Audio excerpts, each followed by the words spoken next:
3.200 quilômetros.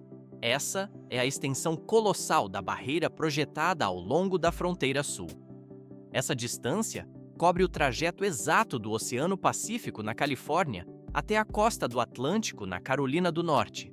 O projeto impulsionado por Donald Trump surpreendeu o mundo pela escala, tornando-se o centro das atenções nacionais. Mas isso é apenas o começo. Por que a escolha recaiu sobre estruturas verticais de aço tão específicas? O terreno irregular e o ambiente perigoso exigem uma solução que impeça a passagem física sem bloquear totalmente a visão da patrulha. A resposta está na instalação de postes maciços, ancorados no solo para máxima resistência. Vê-se como as colunas de aço, de quase 30 pés de altura, se alinham no horizonte árido. Elas são fixadas profundamente em concreto reforçado para suportar pressões extremas. À primeira vista, parece uma montagem simples, mas na prática constitui uma barreira quase inquebrável. A engenharia por trás desse gigante de aço revela seus segredos técnicos. 851.000 tentativas de travessia ilegal foram registradas pelos agentes da Alfândega e Proteção de Fronteiras dos Estados Unidos apenas no ano de 2019. Por que esse número atingiu proporções tão expressivas apesar da vigilância? A explicação reside na própria engenharia das barreiras físicas instaladas ao longo das décadas. Por muito tempo, a fronteira sul funcionou tecnicamente como um perímetro permeável, onde a segurança estrutural era limitada. O governo norte-americano iniciou a construção das primeiras cercas de contenção ainda na década de 1990, sob a administração do presidente Bill Clinton. Mas isso era apenas o começo de um projeto de longo prazo. Pode-se notar como a infraestrutura se expandiu gradualmente nos mandatos subsequentes. Tanto George W. Bush quanto Barack Obama deram continuidade à instalação das barreiras, estendendo o sistema por quilômetros de terreno árido.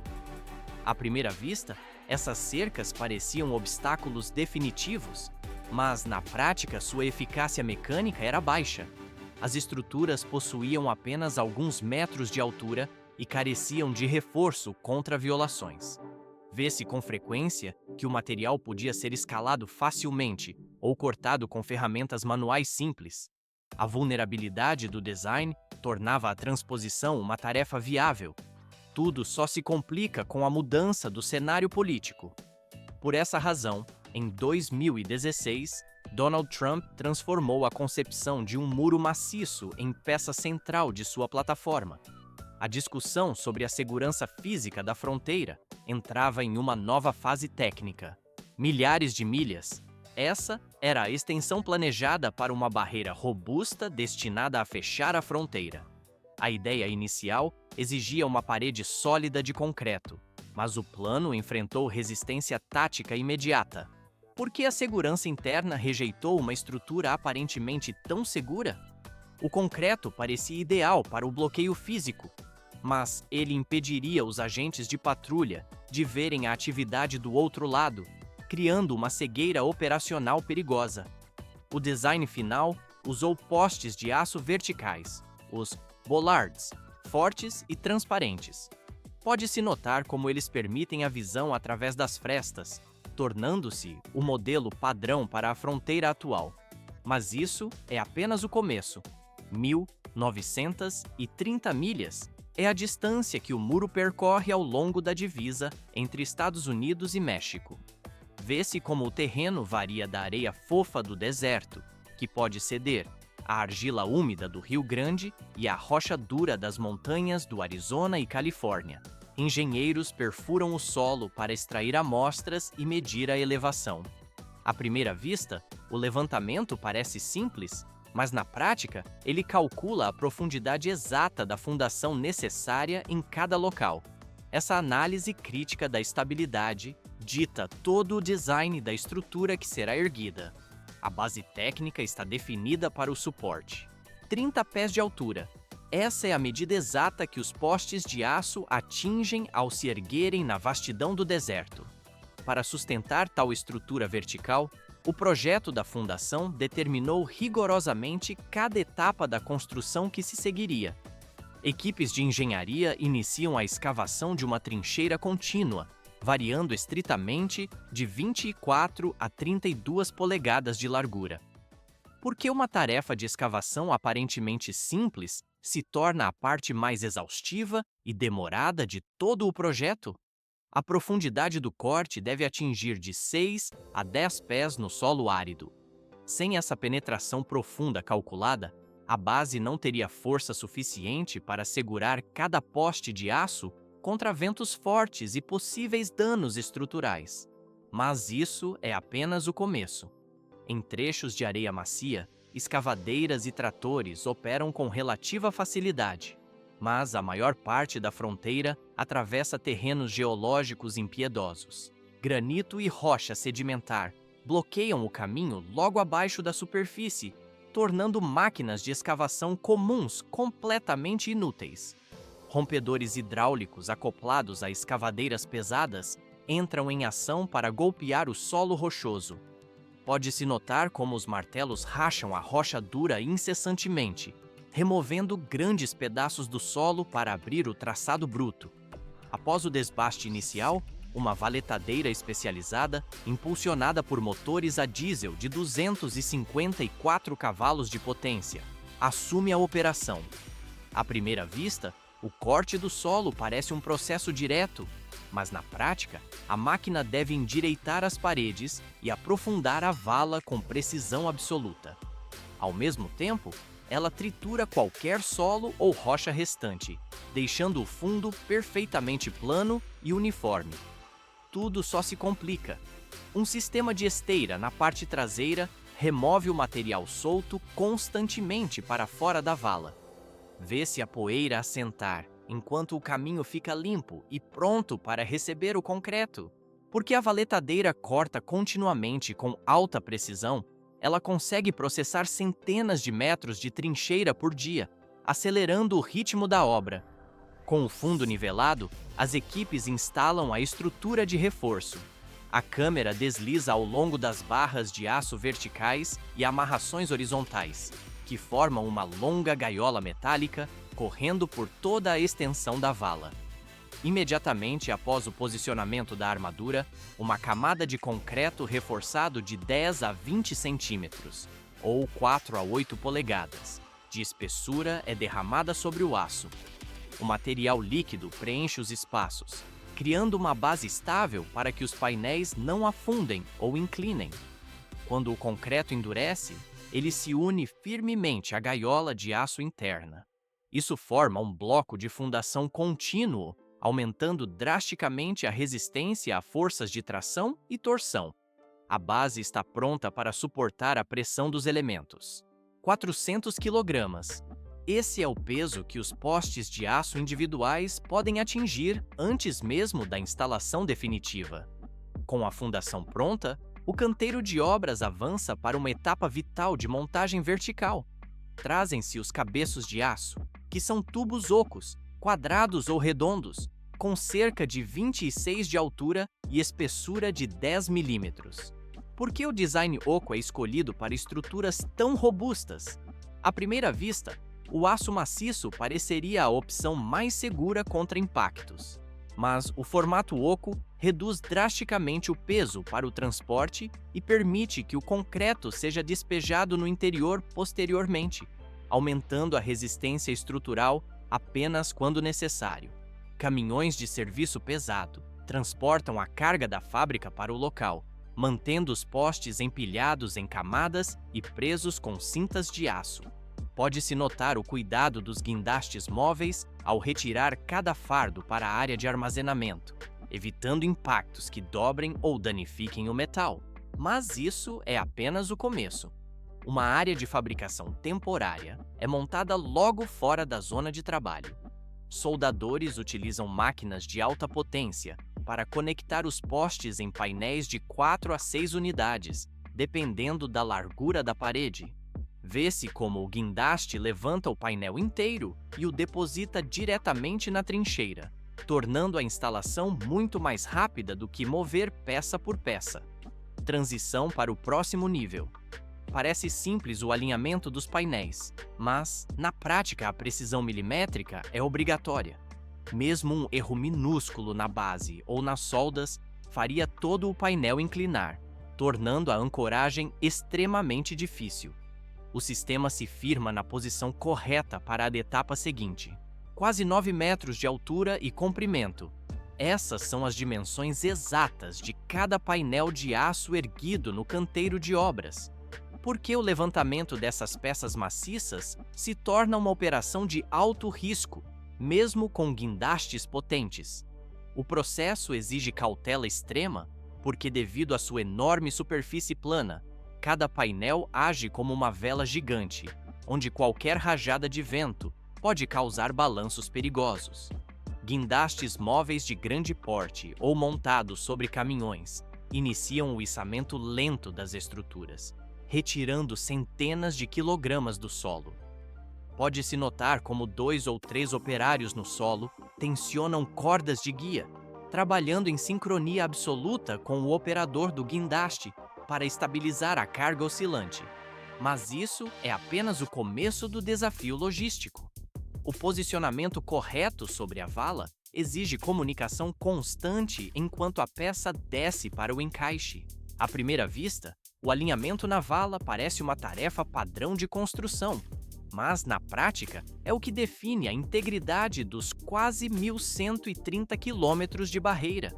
Engenheiros utilizam níveis a laser, níveis de bolha e linhas de tensão para garantir a verticalidade absoluta de cada seção. Qualquer inclinação mínima de poucos graus resultaria em fendas, torções ou uma parede torta, comprometendo a resistência estrutural e a estética do projeto. Depois, fica mais complexo. Por essa razão, a precisão milimétrica é mantida rigorosamente antes da fixação definitiva. Vê-se o brilho da solda quando os trabalhadores fixam temporariamente a base do painel em âncoras de aço ou quadros de suporte pré-instalados na vala. Essa união metálica impede o tombamento por ventos ou impactos acidentais, enquanto a estrutura aguarda o preenchimento com concreto. O painel agora permanece imóvel, pronto para a próxima etapa de travamento. Dezenas de toneladas de força de impacto ou rajadas de vento poderiam desestabilizar os painéis se não fossem fixados imediatamente após a instalação. Logo em seguida, um caminhão betoneira ou uma bomba de concreto manobra até a borda exata da trincheira. O material fresco é despejado diretamente ao redor da base do painel, preenchendo todo o espaço vazio entre o aço estrutural e o solo natural. Mas isso é apenas o começo do processo de travamento, porque o uso intenso de hastes de compactação e vibradores industriais é obrigatório nessa fase? O concreto líquido parece já ter ocupado todo o volume disponível apenas pela gravidade. A vibração mecânica expulsa bolhas de ar traiçoeiras, garantindo que a mistura pressione firmemente contra cada centímetro da superfície do poste de aço, para criar uma união perfeita. À primeira vista, o endurecimento é um processo passivo, mas na prática, ele transforma o material em uma âncora oculta vital que trava o fundo do painel no solo. Em zonas de solo macio ou próximas a rodovias importantes, as equipes aplicam uma tática reforçada, adicionando uma camada extra que se estende por cerca de 5 pés para fora da parede. Pode-se notar como essa fundação alargada cria uma almofada estabilizadora que distribui o peso massivo da barreira. Ela impede que o solo sofra erosão ou afunde com o tempo, especialmente após chuvas intensas que poderiam comprometer a base. Tudo só se complica para quem tenta burlar o sistema por baixo. Essa base de concreto ampliada torna qualquer tentativa de escavação subterrânea um obstáculo formidável. Em vez de atravessar terra solta, seria necessário romper uma espessa barreira de concreto endurecido antes mesmo de atingir os postes de aço, tornando a tarefa extremamente difícil e demorada. Jatos de água de alta pressão atingem a superfície dos painéis de aço imediatamente após sua fixação temporária no local. Por que essa etapa de lavagem consome tanto tempo e esforço dos trabalhadores antes da pintura? À primeira vista, a estrutura metálica já parece pronta para o acabamento, tornando o trabalho aparentemente redundante. Mas, na prática, a remoção total de óleos e resíduos é a única garantia física de que a tinta não descascará futuramente. O processo de descontaminação está apenas ganhando velocidade. Pode-se notar como o fluxo intenso remove areia, lama e, especialmente, a escória de soldagem deixada pela montagem anterior. Vê-se como fragmentos metálicos minúsculos são expulsos da superfície sob a força hidráulica. Se esses materiais permanecessem no aço, o revestimento protetor não conseguiria aderir corretamente ao metal base. Operadores pulverizam a água estritamente de cima para baixo, percorrendo a extensão de cada painel, para garantir uma limpeza absoluta. A atenção se volta para a direção do jato, evitando o acúmulo de água e detritos nos cantos ou lacunas da estrutura. Mas isso é apenas o começo da preparação para a durabilidade. Graças a essa limpeza minuciosa, o revestimento anti-ferrugem e a tinta aplicada posteriormente conseguem se fixar de maneira uniforme e firme. Isso aumenta drasticamente a durabilidade das paredes e a resistência à corrosão a longo prazo. Tal resistência é extremamente importante para suportar as condições agressivas do ambiente desértico severo. O aço limpo aguarda a próxima fase de tratamento. Uma camada adicional de proteção é instalada no topo da parede quase completa, marcando o encerramento da estrutura física. Normalmente, a instalação do arame farpado laminado, com suas espirais de lâminas cortantes, não é realizada por trabalhadores civis. Por que a equipe de construção é substituída nesta etapa específica? Aparentemente, o processo não difere de outras montagens industriais, mas, na prática, os riscos elevados e os rigorosos requisitos de segurança exigem a intervenção direta de unidades militares ou da patrulha de fronteira. O material possui arestas tão afiadas quanto uma lâmina de barbear, projetadas para causar cortes profundos imediatos ao contato. Mas isso é apenas o começo da fortificação defensiva. As bobinas pesadas são içadas para a posição final por equipamentos especializados ou instaladas manualmente, dependendo da geografia do local. Vê-se como os soldados posicionam cada segmento com extrema cautela para evitar acidentes durante o manuseio. Depois fica mais complexo. Ganchos de ancoragem e suportes de metal robustos são utilizados para prender o fio com firmeza absoluta. À primeira vista, a fixação parece uma tarefa simples, mas ela garante que o arame permaneça esticado e não possa ser movido ou puxado para o lado. Pode-se notar a rigidez que o sistema adquire após o travamento. Com essa proteção extra implementada pelos militares, o topo da barreira torna-se praticamente impossível de escalar com mãos desprotegidas. A capacidade da parede de interromper travessias atinge seu nível máximo de eficiência operacional: 15 bilhões de dólares. Essa é a estimativa de custo total que o muro e a infraestrutura relacionada ultrapassaram, segundo a Alfândega e Proteção de Fronteiras dos Estados Unidos. O montante engloba materiais, transporte, tecnologia de vigilância e mão de obra intensiva. Por que esse número continua crescendo se a estrutura já está erguida? À primeira vista, a obra parece um investimento estático e finalizado, mas na prática, a manutenção e os reparos exigem centenas de milhões de dólares todos os anos. Centenas de novas milhas de cercas foram concluídas após muitos anos de construção contínua. Mas isso é apenas o começo dos desafios operacionais. Vê-se como a estrutura reduz o número de pontos de travessia fáceis, permitindo um controle mais eficaz pela patrulha de fronteira. O muro desacelera e espalha as travessias ilegais pelo terreno árido. No entanto, os cartéis ainda encontram maneiras de contornar o bloqueio físico. O processo de fiscalização está apenas ganhando complexidade. A construção levantou preocupações sérias sobre os impactos ambientais, especialmente no ecossistema do deserto e na região do Rio Grande. Pode-se notar que a barreira física afeta diretamente o movimento da vida selvagem local. Especialistas argumentam que o muro interrompe o fluxo natural da água na região. Tudo só se complica com as variáveis ecológicas. Embora a barreira tenha fornecido certos benefícios de segurança, ela está longe de ser uma solução perfeita. A disputa ao longo da fronteira segue seu curso. 12 bilhões de dólares norte-americanos. Esse foi o montante astronômico investido para erguer uma das maiores defesas costeiras da Terra e atualizar rotas de fuga críticas. O Japão enfrenta a força aterrorizante dos tsunamis, uma energia cinética muito mais devastadora do que qualquer fronteira humana. Enquanto a América construiu barreiras para impedir a passagem de pessoas, esta nação precisou projetar estruturas para deter paredes de água que sobem mais alto que edifícios. O projeto colossal se estende por quase 250 milhas ao longo da costa. Mas isso é apenas o começo. A defesa física é apenas uma parte de um sistema integrado de sobrevivência.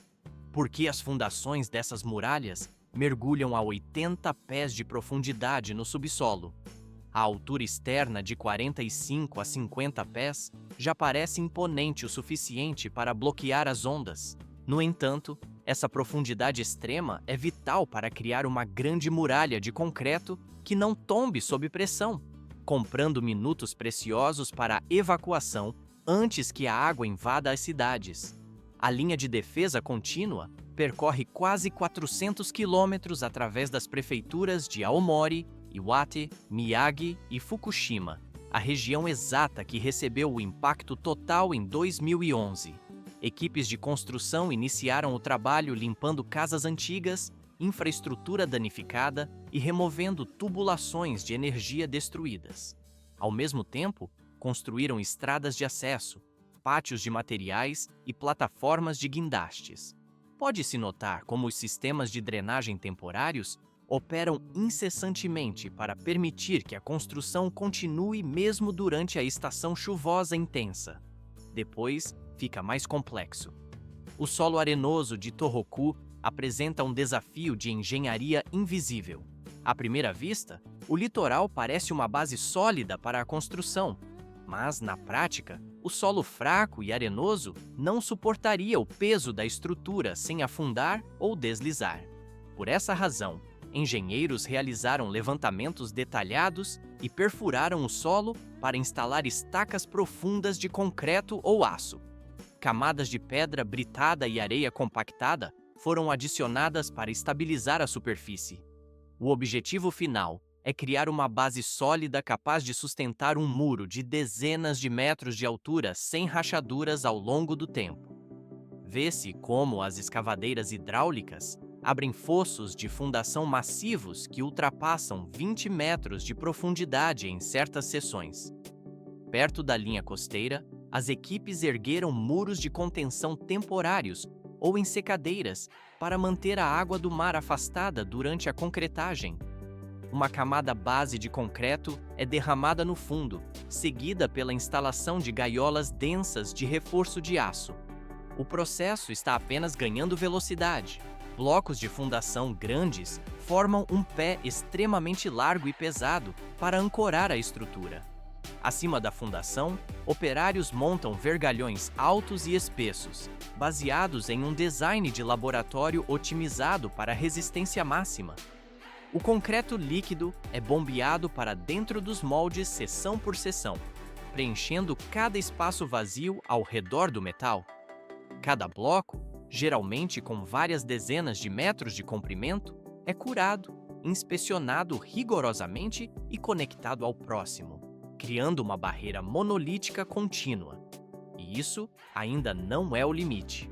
No lado voltado para o oceano, a engenharia se concentra na dissipação de energia cinética. Pode-se notar o posicionamento estratégico de unidades de concreto especiais, como tetrápodes e blocos dissipadores, empilhados em múltiplas camadas na base do muro. Eles quebram a força bruta da onda antes que ela atinja a estrutura principal. Algumas seções utilizam faces escalonadas, superfícies inclinadas ou bordas de redução de respingos para diminuir a altura dos surtos de água. No lado terrestre, solo e rocha britada preenchem o espaço junto com canais de drenagem para evitar o acúmulo de água da chuva atrás do muro. Tudo só se complica. Muitos trechos incluem passarelas ou estradas de inspeção no topo da estrutura. Em algumas cidades, o Muro do Mar chega a dobrar como parte da rodovia local, integrando-se à infraestrutura urbana. Corrimãos, cercas, escadas de segurança e sinalização foram adicionados para permitir o acesso público seguro. Onde a parede precisava de espessura extra e resistência ao impacto, as equipes adicionaram uma camada de blocos de concreto pré-moldado na superfície externa. A câmera desliza ao longo dos painéis de intertravamento, que são levantados por guindastes e arranjados em um padrão uniforme e justo. Uma vez fixados, esses ladrilhos criam uma camada de armadura reforçada. A estrutura agora está pronta para resistir a décadas de impacto constante do Oceano Pacífico.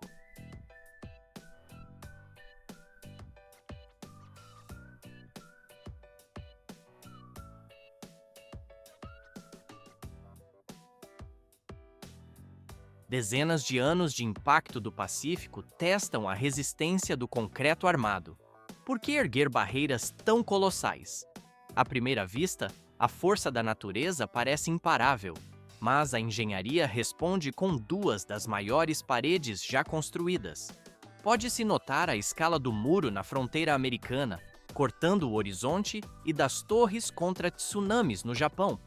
Mas isso vai além do aspecto físico. Ambas as estruturas materializam a determinação humana contra ameaças extremas. As fortificações permanecem vigilantes em seu propósito.